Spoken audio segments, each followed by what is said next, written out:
नमस्कार मंडळी, विभूती दर्शनमध्ये तुमचे सर्वांचे स्वागत आहे। वर्षातील पहिला सण म्हणजे मकर संक्रांती आणि त्यानंतरचा दुसरा सण आणि सर्वात मोठा जो संपूर्ण भारतभर साजरा केला जातो तो म्हणजे आपल्या भोलेनाथाचा शंकरजीचा म्हणजे महाशिवरात्री। महाशिवरात्री कधी आहे आणि महाशिवरात्रीची पूजा विधी त्यासोबतच महाशिवरात्रीचा शुभ मुहूर्त आणि निश्चित काळ याविषयीची संपूर्ण माहिती जाणून घेऊया, त्यामुळे व्हिडिओ शेवटपर्यंत बघा। महाशिवरात्री म्हटले की हा दिवस देवांचे देव महादेव यांच्या पूजनाचा दिवस आहे, तर त्यामुळे शिवभक्त या दिवशी मोठ्या प्रमाणात शिवभक्ती करतात। त्यामुळे या दिवशी जो कोणीही भगवान शंकरजीचे पूजन करतो माता पार्वती सोबत त्यांच्या सर्व इच्छा पूर्ण होतात आणि ज्यांच्यावर महादेवाची आणि माता पार्वतीची कृपा असेल तर त्यांच्या जीवनामध्ये कोणत्याच प्रकारचे दुःख आणि संकटे राहत नाही। तर म्हणून आपल्याला जर कोणत्याही प्रकारचे संकट असेल, दुःख असेल, सांसारिक जीवनात आणि वैवाहिक जीवनात काही समस्या असतील तर त्या सुद्धा तुम्ही महाशिवरात्रीचं भगवान शंकरजीचं पूजन करून आणि व्रत करून उपासना करून भगवान शंकरजीची ते दूर करू शकतात। तुम्हाला जर मुलबाळ होत नसतील तर अवश्य भगवान शंकरजीची आणि माता पार्वतीची आराधना करा। तुमचं लग्न ठरत नसेल किंवा तुम्हाला नोकरी व्यवसायामध्ये प्रगती मिळत नसेल, नोकरी पाहिजे असेल किंवा इतर प्रकारची कोणतीही तुमची इच्छा असेल जी तुम्हाला प्राप्त करायची आहे तर अवश्य शंकरजीचं पूजन तुम्ही महाशिवरात्रीच्या दिवशी अवश्य करावं। कशा पद्धतीने करावं जाणून घेऊया। त्यामुळे तुम्हाला महाशिवरात्रीच्या आधीपासूनच एक काम अवश्य करावं लागेल, जेणेकरून महाशिवरात्रीपर्यंत तुमची इच्छा नक्कीच पूर्ण होईल। आणि जर तुमची इच्छा पूर्ण झाली तर कमेंट्स करून तुम्ही मला नक्की सांगा। चला तर जाणून घेऊया की ते काम कोणतं आहे। महाशिवरात्रीला शंकरजीचं पूजन कसं करावं, महाशिवरात्री किती तारखेला येत आहे, व्रत कधी करावं, कसं करावं आणि कसं सोडावं याची संपूर्ण माहिती जाणून घेऊया। त्यामुळे व्हिडिओ शेवटपर्यंत बघा आणि जर तुम्ही चॅनलवर नवीन आहात तर चॅनलला सबस्क्राईब करा, बेल आयकॉनला प्रेस करा, व्हिडिओ जास्तीत जास्त लोकांपर्यंत शेअर करून लाईक करायला अजिबात विसरू नका। महाशिवरात्रीचे व्रत हे दरवर्षी पंचांगानुसार फाल्गुन महिन्यातील कृष्ण पक्षातील चतुर्थ तिथीला येत असते, तर त्यामुळे यावर्षी 2024 मध्ये मार्च महिन्याच्या 8 तारखेला महाशिवरात्री आलेली आहे आणि 8 मार्च ही शुक्रवार या दिवशी येत असल्यामुळे त्याच्या आधीचा दिवस एकादशीचा दिवस आहे। या दिवशी भागवत एकादशी ही गुरुवारी आलेली आहे आणि या वर्षीचा अतिशय शुभ योग म्हणजे महाशिवरात्रीच्या समाप्ती काळापासूनच मार्च महिन्यामध्ये येणारी अमावस्या माघ अमावस्येला प्रारंभ होत आहे आणि माघ अमावस्या ही 9 मार्चला सायंकाळी 6:18 सुरू होईल आणि 10 मार्चला दुपारी 2:30 संपणार आहे।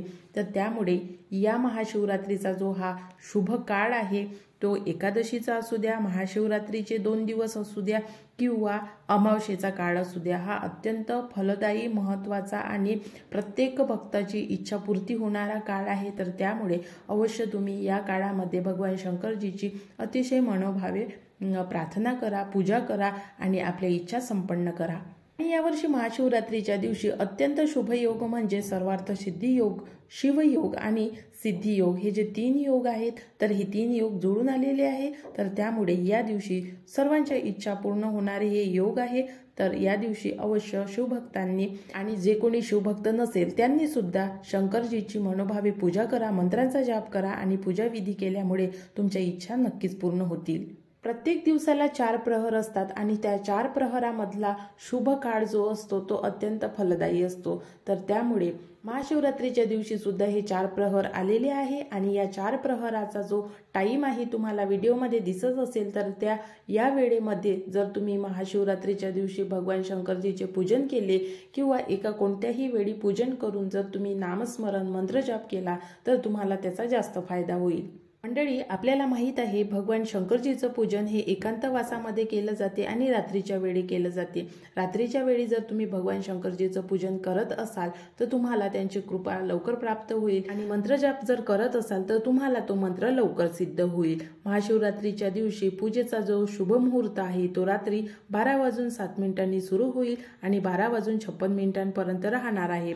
तर त्यामुळे हा जो शुभ वेळ आहे महाशिवरात्रीच्या दिवशी अतिशय पवित्र वेळ आहे आणि या वेळेमध्ये तुम्ही भगवान शंकरजीचं पूजन करून कितीही मोठी आपली इच्छा असेल तर ती इच्छा पूर्ण करू शकता, म्हणून या वेळेमध्ये अवश्य भगवान शंकरजीचं पूजन करावं। आणि ज्या लोकांना रात्रीची पूजा जमत नाही तर त्यांनी ब्रह्ममुहूर्तावर पूजन करावं। दिवसभरामध्ये कधीही पूजा करू शकता, पण ब्रह्ममुहूर्तावर केलेलं पूजन आणि मध्यरात्री केलेलं पूजन यामध्ये खूप फरक असतो, कारण मध्यरात्री केलेलं पूजन हे लवकर फलप्राप्ती देणार असते, तसंच ब्रह्ममुहूर्तावर केलेलं पूजन आणि नामस्मरण हे सुद्धा तुम्हाला लवकर फलप्राप्ती देते।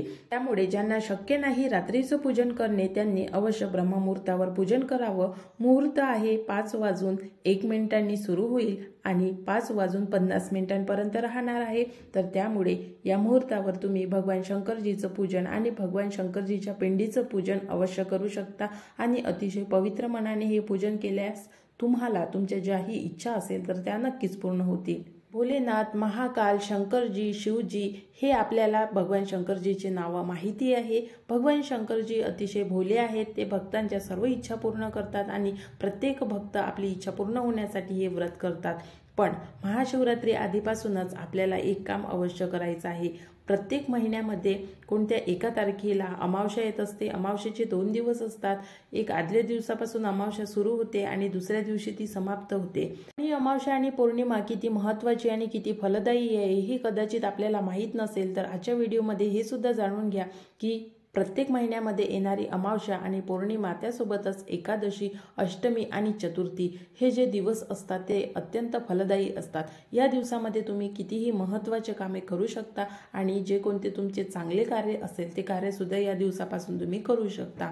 आपल्याला भगवान शंकरजीचा एक मंत्र घ्यायचा आहे, ज्या मंत्राचा आपल्याला महिनाभर जाप करायचा आहे।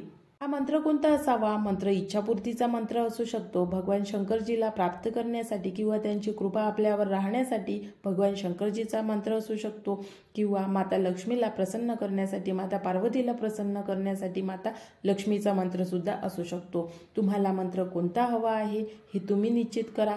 आपल्या चॅनलवरती मी बरेचसे मंत्र तुम्हाला वेगवेगळ्या व्हिडिओंमधून देत राहते। जर तुम्ही आपले व्हिडिओ बघितले असेल तर त्या व्हिडिओंमधून तुम्हाला तुम्ही कोणताही मंत्र घ्या, तुम्हाला इच्छापूर्ती मंत्र घ्या, भगवान शंकरजीची कृपादृष्टी तुमच्यावर सदा सर्वदा राहावी यासाठी ओम नमः शिवाय, ओम नमः शिवाय या मंत्राचा जाप करा, किंवा माता लक्ष्मीला प्रसन्न करण्यासाठी माता लक्ष्मीचा कोणताही मंत्र घ्या। तो मंत्र तुम्हाला फेब्रुवारी महिन्याच्या 8 तारखेपासून जाप करायचा आहे। 8 तारखेला शिवरात्री आहे आणि 8 तारखेला मार्च महिन्याच्या महाशिवरात्री आहे, तर हा 1 महिनाभर आपल्याला मंत्राचा जाप करायचा आहे। 2 ते 3 मंत्र मी तुम्हाला आजच्या व्हिडिओमध्ये देणार आहे, तर त्यापैकी तुम्हाला जो मंत्र योग्य वाटेल त्या मंत्राचा तुम्ही अवश्य जाप करावा। त्यातला पहिला मंत्र आहे शिवगायत्री मंत्र। ओम तत्पुरुषाय विद्येहि महादेवाय धीमहि तन्नो रुद्र प्रचोदया। हा श्री शिव गायत्री मंत्र आहे। या मंत्राचा जाप 108 वेळा करायचा आहे। 108 म्हणजे 1 माळ आपल्याला अवश्य या मंत्राचा जाप करायचा आहे। त्यानंतरचा दुसरा मंत्र आहे ऐं ह्रीं श्रीं ओम नमः शिवाय श्रीं ह्रीं ऐं। हा मंत्र आहे। या मंत्राचा जाप सुद्धा तुम्ही करू शकता, आपल्या इच्छापूर्तीसाठी हे मंत्र आहे। त्यानंतरचा तिसरा मंत्र आहे ओम ऐं ह्रीं शिव गौरीमय ह्रीं ऐं ओं। शेवटचा जो ऊ आहे त्याचा उच्चार ओम करायचा आहे, कारण त्यावर अनुस्वार आहे, त्याचा ओम होणार नाही, तर त्याचा ओंग असा उच्चार होईल। तर अशा प्रकारे हे 3 मंत्र दिलेले आहे। या 3 मंत्रापैकी तुम्ही कोणत्याही मंत्राचा जाप करू शकता। आपल्याला महाशिवरात्रीपर्यंत हे एक काम अवश्य करायचं आहे, जेणेकरून आपल्या सर्व इच्छा पूर्ण होतील। ज्यांचे लग्न ठरत नसेल त्यांचे लग्न ठरेल, आणि जर कोणाला ही मंत्र येत नसेल तर फक्त 108 वेळा म्हणजे 1 माळ ओम नमः शिवाय, ओम नमः शिवाय, किंवा भगवान शंकरजीचे जितकेही रूप असेल तितक्या रूपांचं नामस्मरण अवश्य करावं। मंत्र कोणताही असो, मंत्राचा जाप करतेवेळी आपल्याला काही गोष्टी अवश्य लक्षात ठेवायला हव्यात, की ज्यावेळी आपण मंत्राचा जाप करतो तर मंत्राचा जाप हा स्पष्ट असावा, माळेवर असावा। मग कोणत्या माळेवर असावा? तर भगवान शंकरजीला रुद्राक्ष अतिशय प्रिय आहे, तर भगवान शंकरजीसाठी जोही मंत्र आपण त्या इच्छापूर्तीसाठी किंवा सिद्धिप्राप्तीसाठी करतो तर तो मंत्र आपण रुद्राक्षाच्या माळेवर करावा। आता हा मंत्र जाप नक्की कोणी करावा? स्त्रियांनी करावा की पुरुषांनी करावा? पुरुष लोक तर हा मंत्र जाप अवश्य करू शकतात। प्रॉब्लेम स्त्रियांचा असतो। स्त्रियांना महावारीच्या पिरियडमध्ये तुम्हाला हा मंत्र जाप करायचा नाही आहे, तर त्यामुळे तुमचे महावारीचे दिवस समाप्त झाल्यानंतर मग ते 4 दिवस असू द्या किंवा 5 दिवस असू द्या, तर 5 दिवसानंतर या मंत्रजापाला परत सुरुवात करायची आणि कंटिन्यू हा मंत्रजाप करायचा। तर तुम्ही 8 तारखेपासून मंत्रजाप सुरू केला असेल आणि मध्ये तुम्हाला जर कोणत्याही प्रकारची समस्या उद्भवली असेल तर तुम्हाला एक्स्ट्रा 2 दिवस मिळत आहे। महाशिवरात्रीच्या दुसऱ्या दिवशी लगेचच अमावस्या आहे आणि 10 तारखेपर्यंत अमावस्या राहणार आहे। तर त्यामुळे महाशिवरात्रीचे दिवस आणि हे अमावस्येचे 2 दिवस अत्यंत फलदायी आहे। तर तुम्हाला जर कोणत्या समस्या आल्या असेल तर तुम्ही तुमचा मंत्रजाप कंटिन्यू या 2 दिवसापर्यंत करू शकता। बरेचसे शिवभक्त महाशिवरात्रीच्या दिवशी मंत्रांचा जाप करून मंत्र सिद्ध करतात। जर तुम्हाला मंत्र सिद्ध करायचा असेल तर अवश्य कंटिन्यू तुम्ही मंत्र जाप करा। 1 लाखापर्यंत जर तुमचा मंत्र जाप होत असेल तर तुमचा मंत्र सिद्ध होतो आणि त्यामुळेच तुम्हाला 8 फेब्रुवारीपासून मंत्रजाप करायचा आहे। मंत्रजाप जर तुम्ही कंटिन्यू करत राहिले तर तो सिद्ध होतो आणि तुमच्या ज्या इच्छा असेल तर त्या इच्छा पूर्ण होतात। भोलेनाथ हे अतिशय दयाळू असल्यामुळे तुमच्या इच्छा लवकर पूर्ण करतात आणि तुम्हाला लवकर प्राप्त होतात किंवा तुम्हाला त्यांची कृपादृष्टी लवकर बघायला मिळते। तर आशा करते तुम्हाला आजचा व्हिडिओ आवडला असेल। व्हिडिओ आवडले असेल तर जास्तीत जास्त लोकांपर्यंत शेअर करा आणि अजूनपर्यंत लाईक केलं नसेल तर लाईक करा। तुम्हाला जर काही प्रश्न असेल तर ते तुम्ही मला कमेंट्स बॉक्समध्ये विचारू शकता। तुमच्या सर्व प्रश्नांची उत्तरे मी देण्याचा नक्की प्रयत्न करेन। नवीन व्हिडिओमध्ये नवीन माहितीसोबत लवकरच भेटू। आजचा व्हिडिओ बघितल्याबद्दल धन्यवाद।